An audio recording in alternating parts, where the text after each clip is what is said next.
Oh, welcome back. I'm Frederica Whitfield. So, city leaders in Columbus, Ohio insist the fatal police shooting of 13-year-old TYREE King will be fully investigated. King was killed this week, while officers were pursuing armed robbery suspects.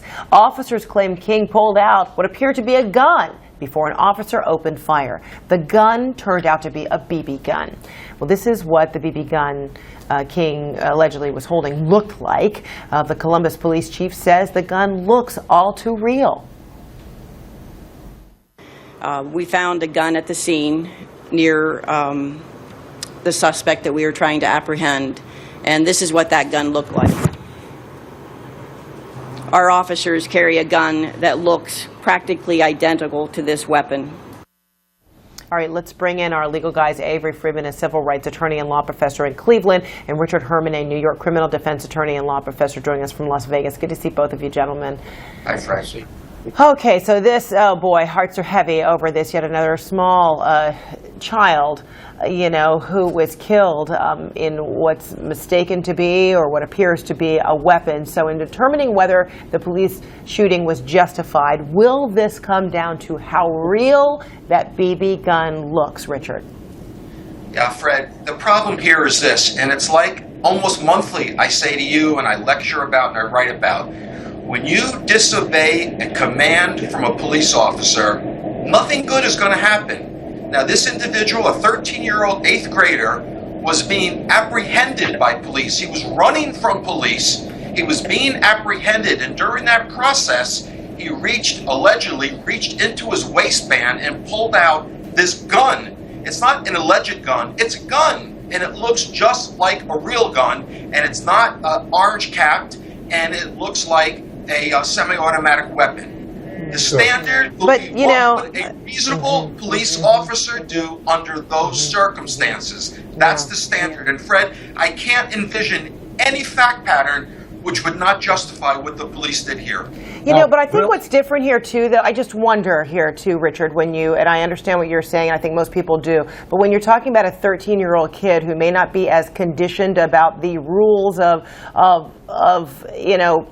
these commands and how they would be interpreted for a kid, I can't help but envision, a kid and how kids may run, they don't understand things clearly, and I just wonder if the demeanor, if the question is, does the demeanor or, change when you're talking about a child? Do you give them a bit more time to try to comprehend something before a weapon is fired? And that, I guess, is really a question that is asked of police officers, in their training. Is that the case?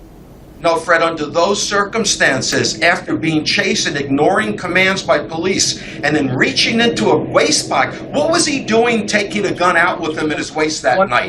Come on, there had to be something going on in his brain to do that. But look at Philadelphia today, Fred. Look at Louisiana. Look at Texas. Police, they're charged to protect the public, but they're also charged to protect themselves, Fred, and people forget that. Avery.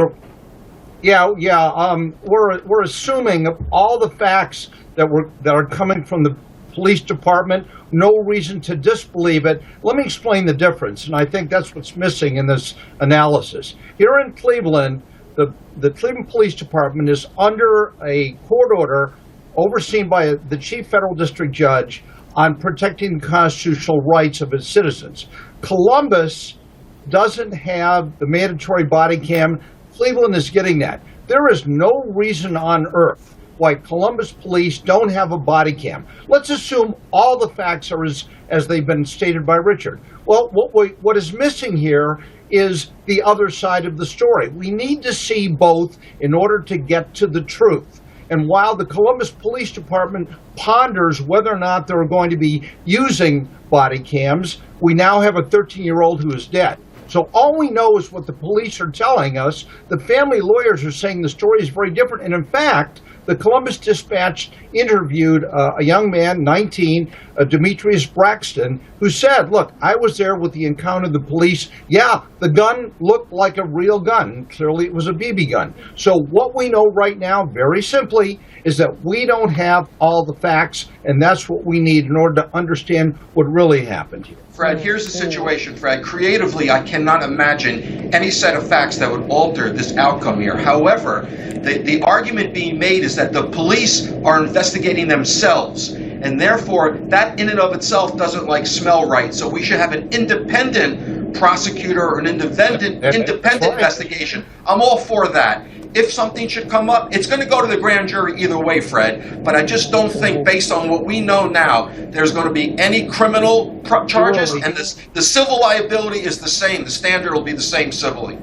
So still too many unanswered questions. Avery, you want to punctuate that? Yeah, very, very simply, look, the difference between what happened here with Tamir Rice standing by himself, had a BB gun, had a toy gun, and in Columbus, where there is purportedly an armed robbery, in effect, that's a radically different fact situation. And so to that extent, that's going to make the difference. But we need to get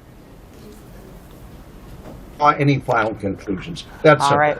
We'll leave it right there, gentlemen. Thank you so much. Avery Freeman, Richard Herman, always good to see you. Appreciate it. I see you. Take care.